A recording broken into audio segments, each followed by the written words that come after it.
Welcome and thank you for joining us tonight. My name is Patrisse Sharif and I'm the Senior Director of Literary Programs at PEN America.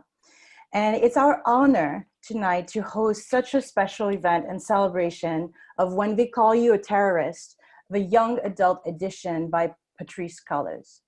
Look out for the pub date on September 29th and grab a copy. You can order a copy of the book tonight. You'll see a link in your chat. So let's support Patrisse and buy away. We are thankful to St. Martin's Press and the Strand Bookstore for making this event possible. Special thanks to Summit, our co-presenter for tonight's event. And it is particularly fitting as a partnership because Summit and PEN America share a common goal and mission to connect and foster a global community. At PEN America, we champion the freedom to write here and in the United States and abroad. And we stand at the intersection of literature and human rights. And we have actually the perfect panel of guests to help us understand vital issues that we are contending right now. Social justice movement building, resistance, protest, human rights. And so I'm really, really honored to be able to sit, once I'm done with this introduction, sit in the audience and listen and learn along you audience members.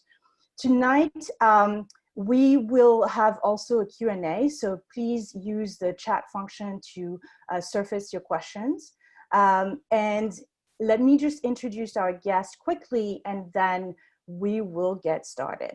So we are really lucky to have Patrisse Cullors, artist, organizer, and freedom fighter from Los Angeles, California. She's the co-founder of the Black Lives Matter Global Network and founder of the Los Angeles-based grassroots organization, Dignity and Power Now.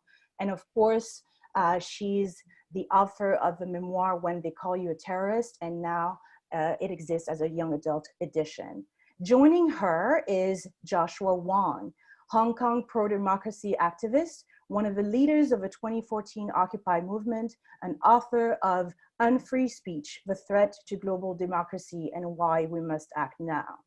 And we are very lucky to have with us Baratunde Thurston, who will be able to moderate the conversation. I'll introduce him briefly and then he'll take it away.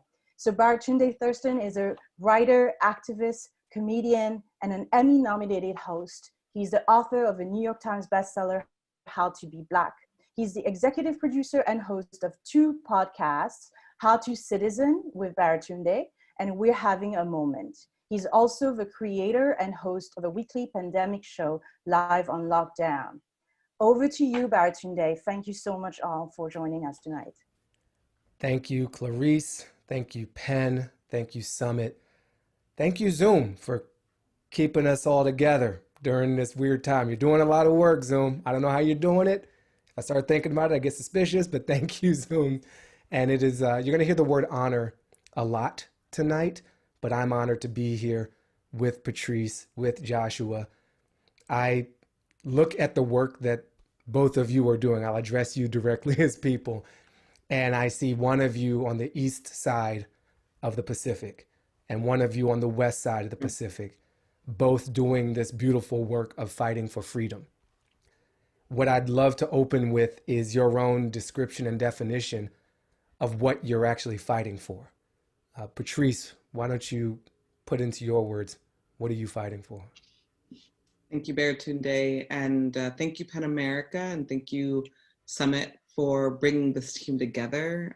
Joshua, I've been following you and your work for quite some time, and I'm always grateful when, especially here inside the US, we can have a conversation about protest movements across the globe. I think it's really important that we don't allow for US tribalism and nationalism to dictate how we have a conversation about who's protesting and who's fighting for their lives.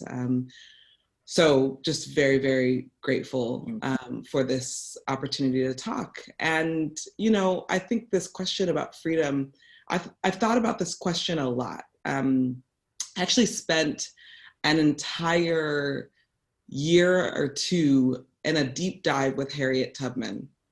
And in that deep dive with Harriet Tubman, it was about 2 years before we started Black Lives Matter. I was really obsessed with the Underground Railroad. I was obsessed with like, how did our folks construct not just a physical Underground Railroad, but a spiritual, a mental, and emotional Underground Railroad to push themselves to get to freedom. And what did freedom actually look like when they got there? Were they actually free? And we know now that you can't be free in this country, in the US, when white supremacy exists. You can't be free when patriarchy and sexism exist. And so part of what freedom looks like is the push and challenge against white supremacy and patriarchy, and the push and challenge against a police and prison state. And so I'm an abolitionist. And at the end of the day, freedom looks like a world without cages, and a world without prisons, and a world without police, and a world without courts and surveillance. And sometimes I give myself the permission to, really sit and dream about what that world would look like, and what it would smell and feel like and sound like. But I know that what we're living in right now is only possible because Black people are unfree. We don't have freedom because other groups of people are able to be free. And so I think the world of freedom that I'm interested in is a world of freedom that is truly based on the freedom of every single human being. Every single human being must be free. And that's what freedom looks like to me. Joshua, I have a very similar question for you. What are you fighting for, and what does freedom look like? Good evening, everyone. Greetings from Hong Kong, especially now is morning of Hong Kong time. And I'd like to thank PEN America for having me today. And it's a great pleasure to exchange some of my insights of civil rights movement in America and in Hong Kong, especially as the one who start to engage in street protests at the age of 14 till now 23. And I should start by congratulate Patrisse, along with founder of Black Lives Matter, named Time 100, for the bravery and persistence in standing up against injustice. And before sharing some of my idea of what I'm fighting for, I also would like to emphasize that I feel much sympathetic reading the title of the book when they call you a terrorist. Why I would say that? Because it seems inevitable that whenever the oppressed stand up against injustice, state violence, or police brutality, those in power would frame them as enemies of the nation. And a case in point, very often of the movement in Hong Kong is often criticized by pro-China media as controlled by the US. And I'm dismissed as agent of the Western CIA. Chinese state media call me as separatists and traitors. Either way, the speed of fake news spreading everywhere is unbelievable. The other day, last week, even a Democratic supporters came and argued that I was not born in Hong Kong and I was born in Vietnam and my parents are refugees from Vietnam. And I think this kind of propaganda exists day by day, not only in Hong Kong or China, but also around the world, because those state-owned enterprise, they might organize some of the fake account on social media platform to provide misleading information. And many times I rise above it, but until most recently, this attack become close to physical.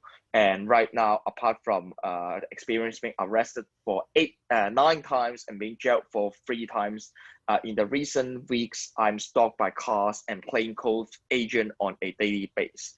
And that's why I admire people, especially people engaged in the Black Lives Matter movement in the democratically elected region, and who are able to change the system by registering to vote and cast the ballot and also join the protest. I think that's the place governance by the power of people instead of by the state violence and rumors. And for a brief update of Hong Kong, I would say that Hong Kong is a place with only 7 million population. And in last summer, Hong Kong more than 2 million people took to the street. So perhaps in the history around the world, more than million of people join a same protest might happen before. But in Hong Kong, such a small city, 2 out of 7 million people come to fight for free election and urge to elect the leader of this global city. It's really impressive. But also we continue to face a crackdown. And for example, in this city with only 7 million population, we have 10,000 people were arrested because of protest movement. And the youngest one at the age of 11 is still a primary school kid. The oldest one at the age of 84 is the elderliest. And more than 1,600 of us were prosecuted. And the maximum jail sentence might be 20 years in jail. And we also have protesters right now being detained in mainland China, having kind of secret detention. And that's what's happening in Hong Kong right now. First of all, I just want to give a moment to let that land for those of us who are continuing to learn beyond our borders. Thank you especially for being here. It seems like you are very much in the sights of your government, which is not quite acting like your government in many ways.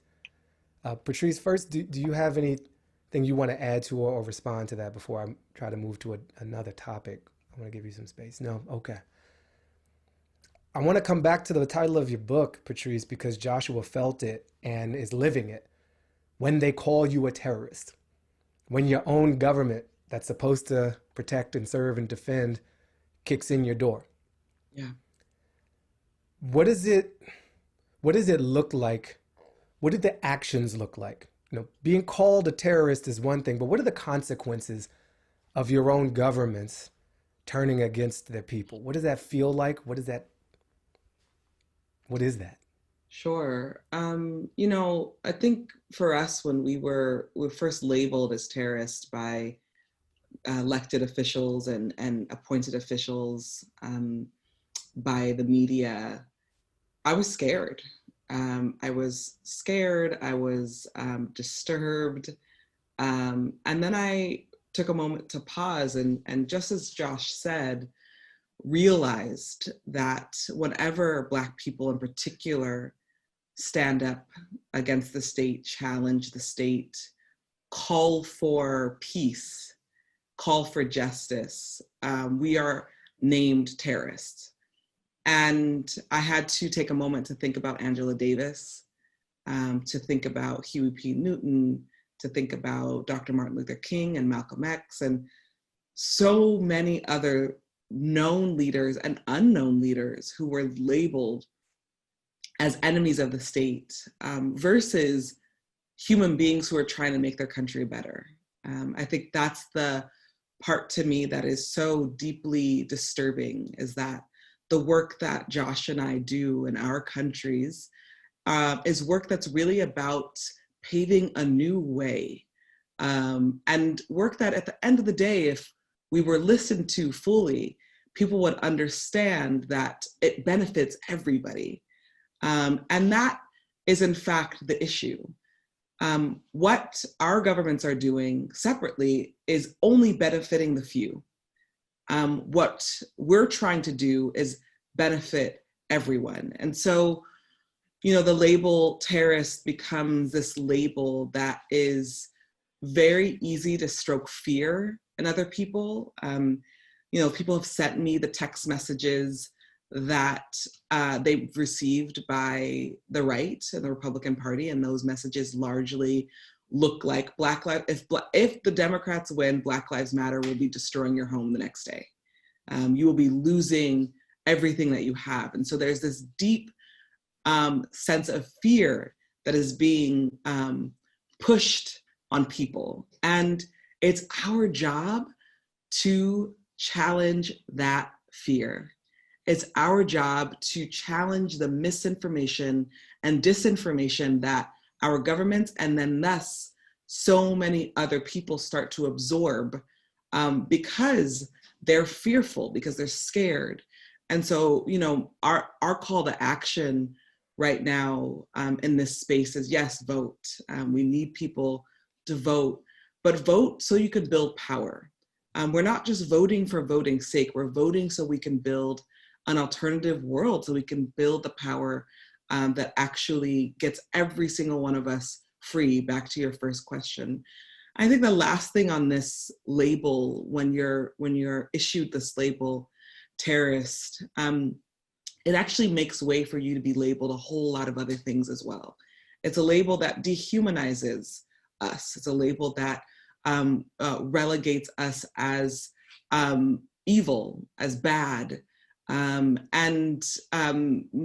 of you may have seen, and the religious right is now calling us witches and practicing witchcraft, really taking us back to the Salem witch trials and the ways in which women, powerful women, have been labeled as witches, and then in that label really have been demonized and at worst killed. And so this label terrorist really does open up a new doorway for so many other groups of people to deny us who we truly are, which are freedom fighters. And that to me is really critical to engage, talk about, dissect, and then at the end of the day, like, stand up against. We all have to stand up against those labels.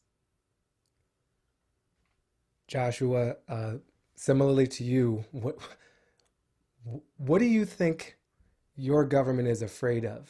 I am struck by the idea that you started this when you were 14 years old, and that a part of your childhood has been devoted to fighting for freedom, and here you sit in proximity to being taken away by your police forces literally at any moment as we talk.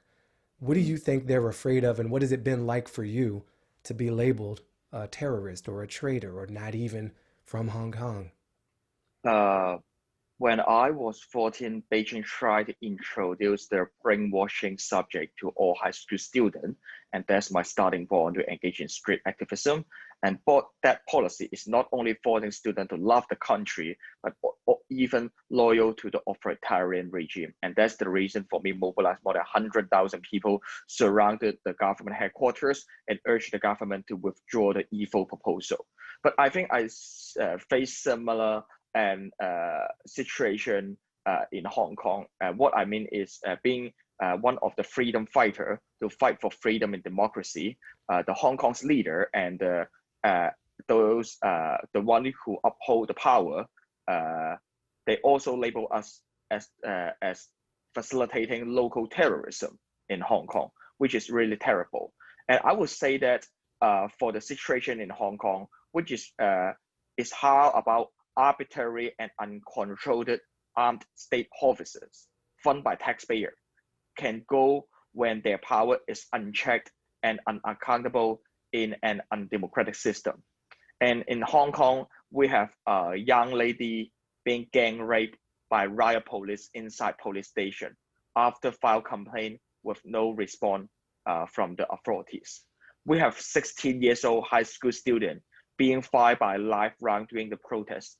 And that protester even didn't use force at all to join into that civil unrest.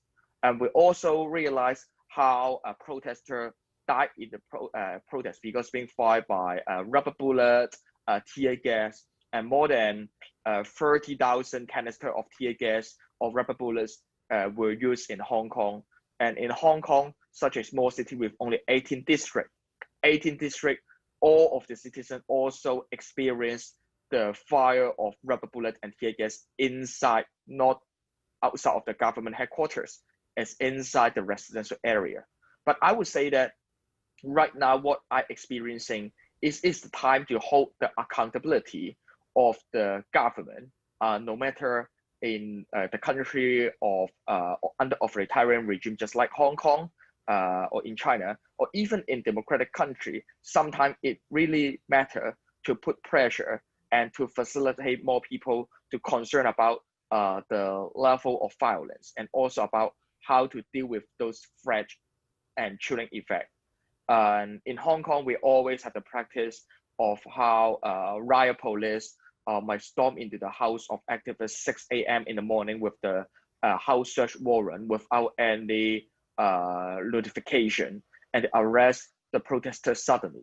And in Hong Kong right now, we have more than 100 protesters were detained inside prison already before the verdict and sentence. But even that might be the regular update what in Hong Kong. But I would say that when I dedicated myself, continue to fight for freedom, even experiencing how the criminal justice system do not favor in order to liberating voice that call for change, we still need to continue the resistance and fights, because we try to facilitate change before we see the change. And that's the reason for me continue the fight, and also hope people could aware that how to hold the accountability of the police or how to against the state violence is not only about the matter for people who live in Washington, who work in the Capitol Hill. It's matter for everyone if in different places around the world. You're saying these words and they sound so familiar. Tear gas in the residential areas, unchecked police and state violence, rounding people up. We're living in one world right now, and it has kind of different manifestations, but you're both capturing and experiencing this together at the same time. Joshua, I want to stick with you. I want to talk about creativity and the creativity of your movement's response to everything you have described so far. The Be Water is this thing we've seen in our headlines over here. I came across something y'all did in Animal Crossing during the pandemic that it kind of blew me away. It was bigger than just a meme. Can you talk about your movement's ability to adapt, and what are some of the more creative tactics you've deployed in response? Yeah, in the previous day when I joined those webinars, always is with scholar, with think tank, or with some of the diplomats, and more is about the U.S.-China relation and etc. And it is perhaps the first time within the previous few months I can share more about the tactics of activists, because there's a conversation between activists, and it's really my pleasure to share some of my idea. And during the outbreak of the coronavirus, it would be harder to mobilize people, take to the street. Alternatively, as you mentioned, more than 1 million Hong Kongers took to the street virtually. And there has been a virtual protest through the popular Nintendo Switch game Animal Crossing. And Hong Kong game players organized the protest, which result in Animal Crossing being banned in mainland China. Residents there are not able to buy this game anymore, and it just facilitates more of the freedom fighters of Hong Kong use this platform to share our idea. And apart from Animal Crossing, I think how my observe of Black Lives Matter, Be Water in Hong Kong, and also what happened in Thailand and Belarus shares some similar characters. What I mean is the advanced use of technology and smartphone app. And the world is really surprised to see how protesters in Hong Kong are flexibly using communication tools like Telegram chat and channels. And the communication is well protected and encrypted and would not easily disclose identities. Also, sharing real-time information of the front line of the protest zone would help fill the information gap on the ground. Protesters can adjust the strategy, and protesting destination quickly can find an easier path to facilitate our protest. Even a greater number of police officers are deployed. And certainly we face challenges in light of increasing infiltration of the police force, and with those communication channels face more difficulties. But overall speaking, technology has helped social movement develop a more dynamic and diversified manner, and it made people more connected than even before. And after explaining Animal Crossing and about Telegram, I think Twitter is really important. Hong Kong is a quite special society. Before 3 years ago, none of the Hong Kongers might use Twitter, and it is really not a popular platform, no matter for millennials, Gen X, or for young adults. And the mobilization at Twitter provide a significant to the movement in Hong Kong. And I would say that we even develop a kind of daily assignment for Hong Kong protesters and democratic supporters to participate on this frontier. Each day on the Telegram channel, you can receive a list of essential tweets to comment or retweet in order to boost protest-related tweets into hot topic. And a very popular hashtag in Hong Kong recently is hashtag Save 12 Hong Kong Youths, as recently 12 activists were seized by Chinese Coastal Guard when fleeing Taiwan for political refugee. No one knows when they will be released. And this online mobilization is enormous and also enough to exert considerable discursive power against the state propaganda. And when a simple click of your smartphone is also a contribution to the movement, it also gives such empowerment to the mass public who might not be able to serve on the forefront of the escalating of protests. So I would say that Telegram, Twitter, Animal Crossing, those also imply the decentralization of protest movement. Apart from the civil unrest or the clash on the street, how we could facilitate more people might take different role to against the state violence and to also facilitate the principle of be water, which is really important. Patrisse, I want to stick on this creativity beat for a minute with you. Joshua talks about the use of decentralizing technology tools, trying to reclaim the narrative and shift what's even trending on a platform like Twitter to counter what the media may be telling as a different story. What's your version of this, your experience with a creative response to resistance by the state? I'm an artist as well as an organizer and activist, and art has always been really central to my work. I think we've seen Black artists in particular use art as a way to communicate what they're seeing, what they're experiencing, and what they're envisioning for the future of Black people. I think a lot about Amir Baraka. I think a lot about the work of David Hammonds. And think about Alison Sarr, the image right behind me, and her mother, Betty Sarr. Black movements, the Black arts movement has always been such a critical force inside of our organizing practice. I think in this current iteration, anywhere from young Black TikTok users and the use of and creativity of like getting a new kind of conversation going through a new medium. There's a big reason why. There's just a big reason why Trump doesn't want folks to be using TikTok because it's been an effective creative tool.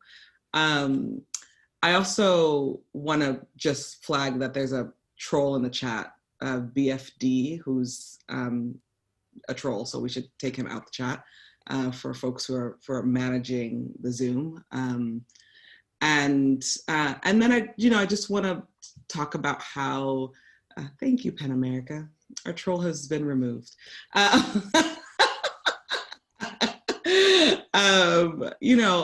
I think that art and creativity become also a central theme on how we feel more connected. I did a piece called Fuck White Supremacy, Let's Get Free.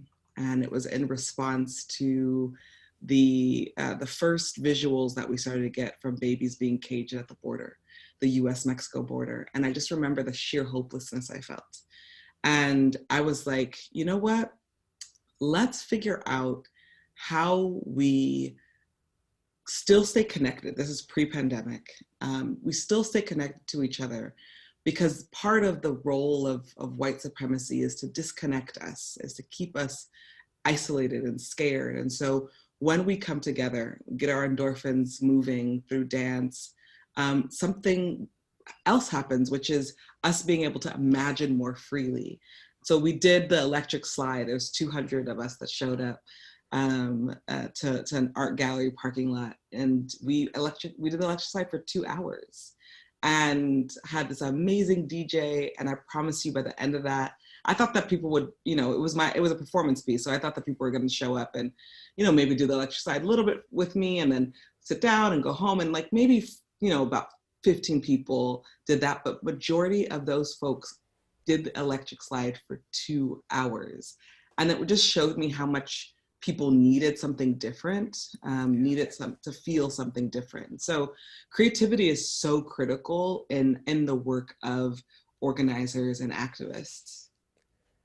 I want you to each of you to think about what you want to ask each other. I have one more thing for you, Josh, though. I get this sense from you that you are very in this work. You know, you've devoted half of your life to this, and of your conscious years, a majority of them. And you're very good at telling us what's going on in Hong Kong right now. I'd love to know, how you feel day to day with all of this. You described a series of pressures which most of us cannot really identify with. How do you handle that pressure, and why do you do what you do? Why do you keep doing what you're doing? The threats can't defeat me, make me even stronger determination. And compared to lots of my teammates and friends were already physically locked up in prison of Hong Kong and need to spend time in prison for 6 years or 10 years, or having kind of secret detention in mainland China of kind of black jail, the price I pay is just a small piece of cake. And I would say that I wish devoted whatever efforts I can to define this new round of oppression. Not only that actions speak louder than words, but action as a solution to an era in crisis is much need to cause change. And I'm confident that change will come since people have been awakened by repressive oppressor worldwide, be it politically, socially, racially, economically, and etc. And the oppressor in the system may round up journalists and also threatening online speeches, throw dissidents into prison, also with different kind of fees and rumor exists, but at least they can't force the awakened people black to be silenced. And I think that's what I believe. And I would say that in Hong Kong, such a world city, it seems to be well developed, but it's the place that we stand in the forefront to confront the largest authoritarian regime, which means Beijing around the world.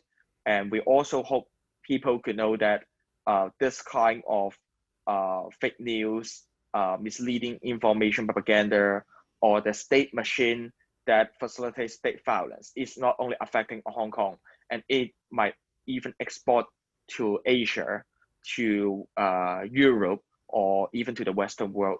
And that's why the situation in Hong Kong might be mattered to the world. And also with my book on free speech, why I published this book, part of the reason is about the record of my diary in prison. Another reason is I hope one day everyone around the world, no matter they live in Hong Kong or they live in US, everyone would not have unfree speech anymore. And when the day comes, I can write a book of free speech. Yeah. What do you want to say to each other or ask each other? I think in the previous journey, state violence or police brutality might be experienced by a lot of activists. And I wonder when to deal with those pressure, especially we always say that engage in social movement, there's a lot of sacrifice in private life. And as a youngster, without concrete economic or family burden, especially I still in the final year in my university studying. So how to get the balance between family and the personal engagement in politics? I think that's the question that everyone would love to know, and everyone is trying their best to balance it. Yeah. Yeah, such a great question, Joshua. And you know, I've been doing activism since I was 16 years old. So just 2 years. I was 2 years older than you when I started my work, and now I'm 37 years old. And this question you're asking me is actually a question I've asked myself since I was 16 years old. And I'm not going to say I have all the answers because I don't, but I will say this. The work of ending systems and rebuilding new systems is lifelong work, and it'll always be here. It is so important, especially as you are in the throes of your movement at home, that you find time for joy, that you find time for pleasure, that you find time for your community and your family and your friends. It is so critical that you have that time. And I'll tell you this, you know, 7 years ago when we started Black Lives Matter, I didn't make a lot of time for those things. I was in it, you know, I was in Ferguson, I was here in LA, I was traveling the world. And while I was inspiring a lot of people, I was suffering. I was super depressed. I was super anxious.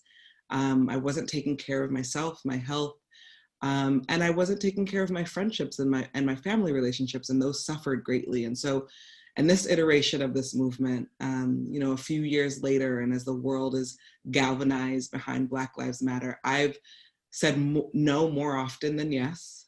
I've made sure to, you know, make sure that I'm off call so I can put my 4-year-old to bed.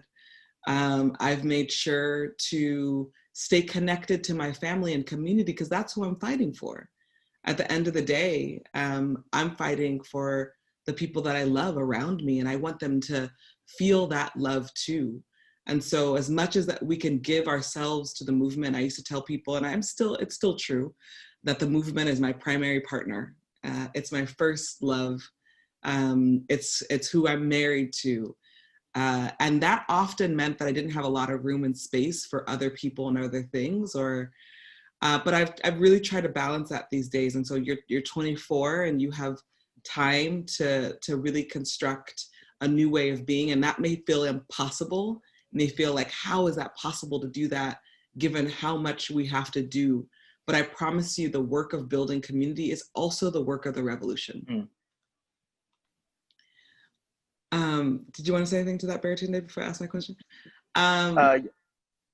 So Josh, I just want to thank you so much for your commitment to your people, but I see your commitment to your people as your commitment to all of us, to the whole of humanity. I just feel so overjoyed and grateful to be in communication with you, and really hope that we could continue to build our relationship as you continue to do your work and I continue to do my work. I'm curious about what you see in 10 years from now, what you want your country to feel like, what you want to be like in your country. What do you want to see from it? What feels most important to you and your colleagues and your comrades? I'm really curious about that. Yeah, I love your sharing about building community is also related to facilitating the protest and the revolution or etc.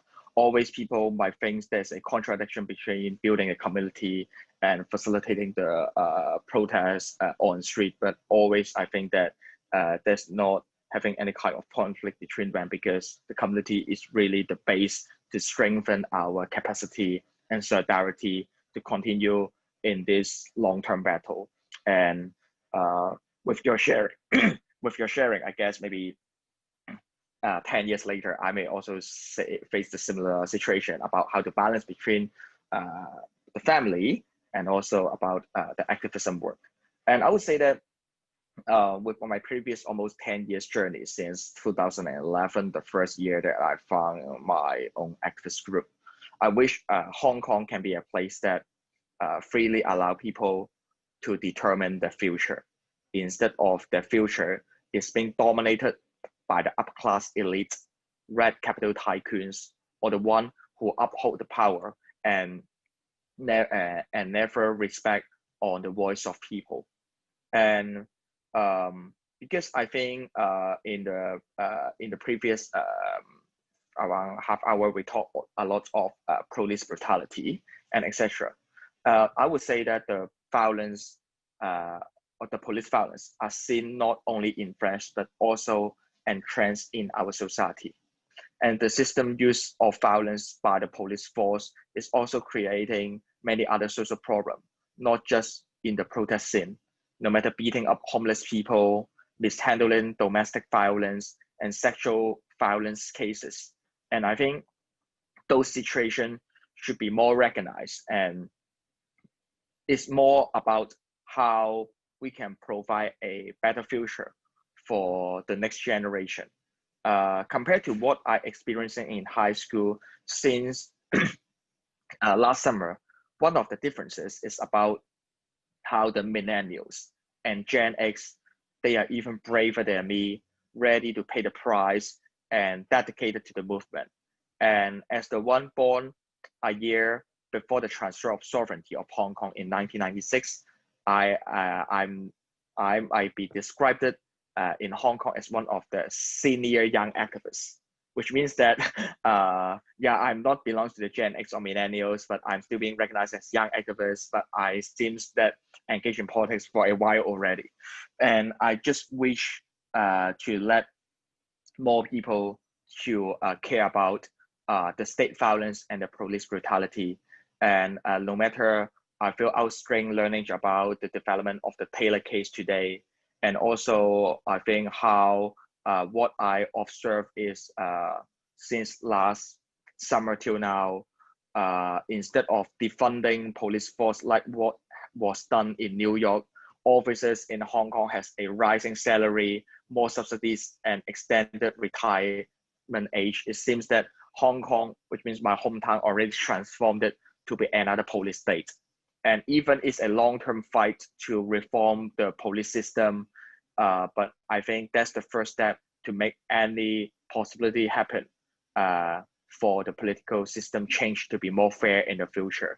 And when heard about you guys talk about cast the ballots to vote, I wish one day we could also have our vote to elect our administration. And it's some of my idea. And sorry to be off topic, but I wish how Hong Kong or my commitment can inspire more people around the world to know that every small step can really make a great change in the long-term fight.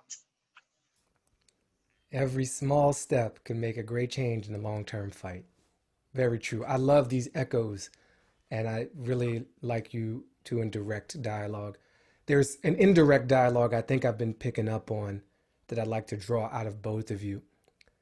Joshua, you've spoken a lot about communist/authoritarian rule and people not being able to determine their own futures, and that's what you're fighting against. Patrisse, you've talked about white supremacy as this form I'm interpreting of authoritarianism, which denies us access to each other, which denies us full freedom. Do either of you see more of a connection or bridge between those forces resisting your struggles for freedom, the authoritarian and hyper-communist forces of a big state like China, the more diffuse but no less powerful force of white supremacy here in the United States? I don't know if I understand your question. That's fair. And maybe it doesn't make sense, but it's possible. It's possible. I use a lot of words, but maybe it didn't make sense. I'm looking to find a thread between power, yeah, those who are wielding it, and denying others the ability to exercise it. And sure. each of you have named a different opponent in your struggles. Yes. Joshua has named authoritarianism and the largest authoritarian regime in the world. Right. And you have named, Patrisse, white supremacy, which is not a regime, but it is a powerful worldview and way of thinking that affects a lot. And I wanted to offer a possible link for you two to explore between those two opponents. Yeah, I would like to share some of my idea on this issue because calling for accountability to police brutality was established among the 5 demands of Hong Kong people since last year. And I think the rationale between what's happening for the Taylor case or in Hong Kong is plain and simple. People are losing faith in the criminal justice system if it's continue to sympathize the powerful oppressor and neglect of those systematic abuse. I think that's happening around the world, and not only in Hong Kong, and also not only in United States. So the fight towards equitable justice is so long a battle we can't avoid, and no one wants to see the nation torn and shattered. But sadly, the systematic injustice divide them and us, and fill our place with frustration and disgrace. And victims deserve better, and we deserve better. And I think justice is the only way to bring peace to the communities. And even no matter for the Black Lives Matter or the Be Water movement in Hong Kong might have different historical path and a cultural background, or even the for the racial issue in United States, I think the fight and journey is far more long than the democracy movement in Hong Kong just exists for 3 decades, and that's all. But I think even have different kind of political and cultural context, how to share some of the similarity and also have the more mutual understanding about the universal value that all we believe in is more matter. And also let people to know that if, of course, for people in Hong Kong, we wish one day we could elect our government and people could be the master of their own house.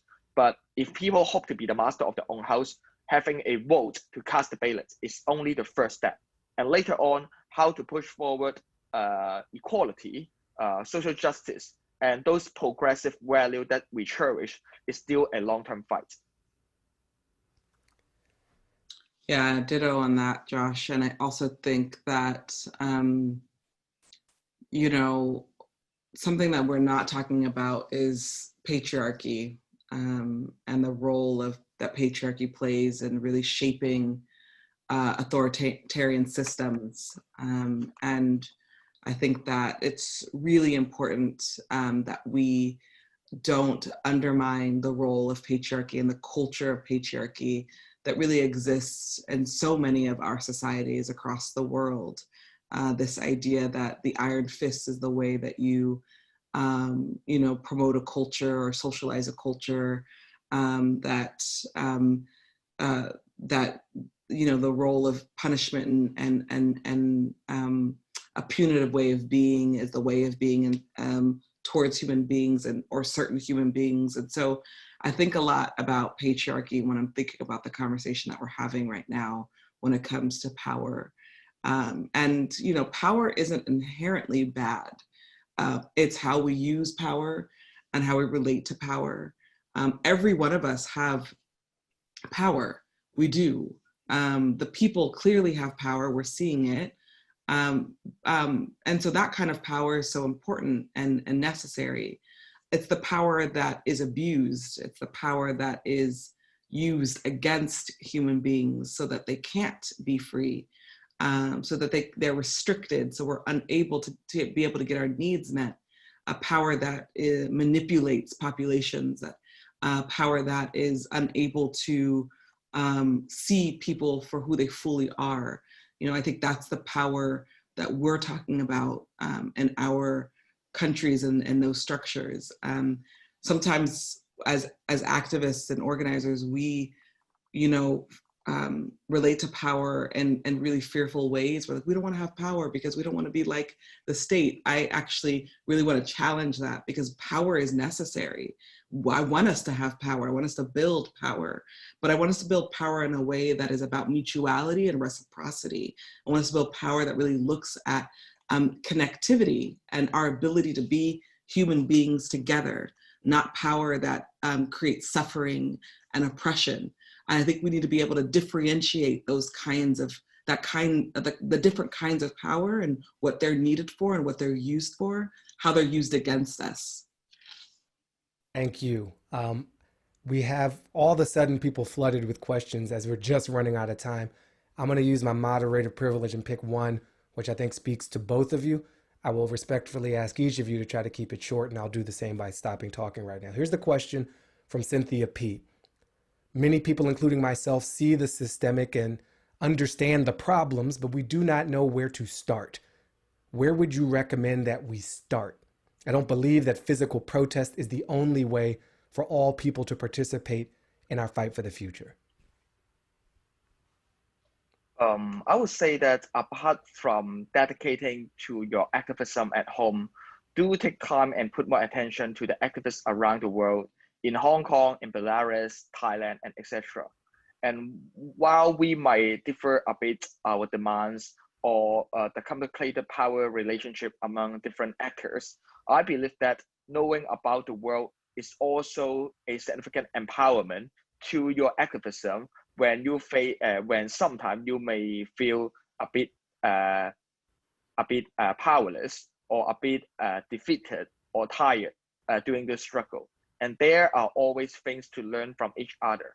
And for example, in Hong Kong, we are really under threat. And I just remember one of the guests, one of the audience asked the question about are me afraid of the safety on this call? And I also have to emphasize a bit about what's happening recently, because people might not have heard about the draconian national security law that targeted democratic activists like myself just recently implemented on July 1st of this year. And it's a repressive tool against protesters and destroy the criminal justice system in Hong Kong. And under the pretext of national security, the law is used to target the collusion with foreign force. However, Beijing did not define what is collusion, but it just results in massive discretionary power to punish activists and cut off Hong Kong from international society and their crucial support on the other. And with the arbitrary definition of the collusion with foreign force, even joining this conversation by also enhancing my risk to arrested with the national security law. And this law also gives far-reaching power to the exclusive to control whom to prosecute it and whom to judge the cases. And I think that's what I am facing. But refer to the question, I just wish people could know that if you sometimes face the difficulties of how could I contribute to the civil society in my hometown, I think just look towards the activism around the world. It might sometimes impress and inspire you. You have anything to add on where people can start, Patrisse, before we let you go? Yeah, I mean, you can start with what's happening right now inside the US. There are so many ways that you can be involved. I always tell people, join something.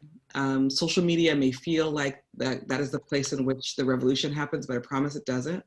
And so join an organization, join a collective. If it doesn't exist, start it.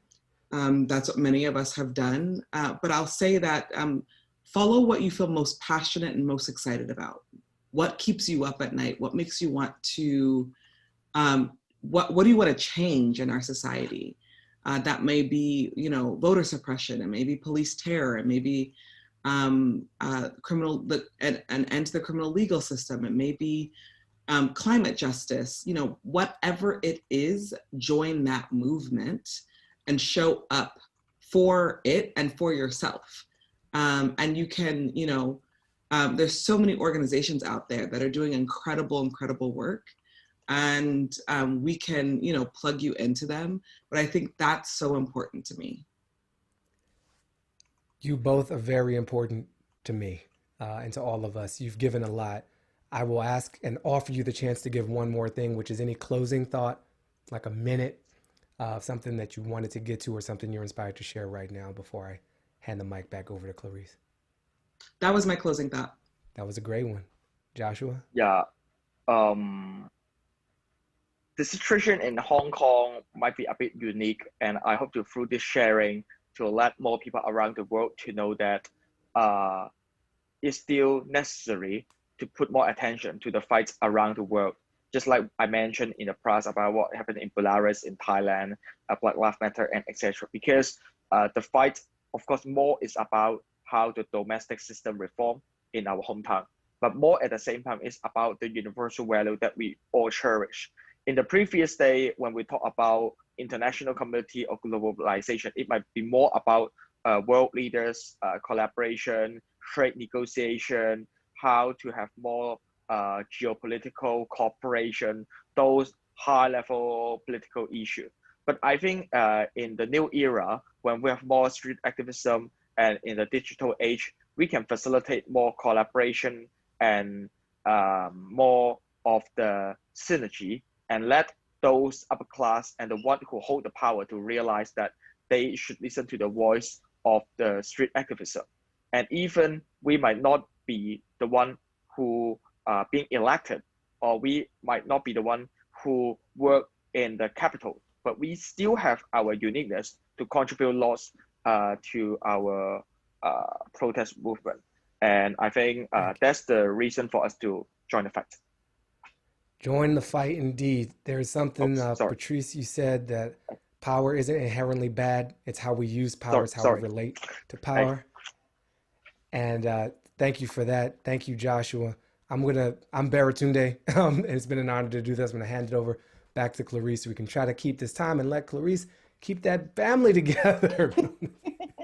Yeah, and actually, no, thank you. I mean, first off, thank you, Baratunde, for, just leading this conversation. Thank you, Patrisse, and thank you, Joshua, for your generosity of time and what you shared with us. I think it's so precious, and I can't wait to share it with more people. And I know that Baratunde is going to share it with more people with his podcast. And so I just want to say a big thank you. I'm thinking about all the people who are protesting right now, tonight in the streets. I'm definitely thinking about Joshua and the work that you do and what is you're going to face, day after day in the coming weeks. So, let's continue to be together. It was wonderful to create that space virtually tonight.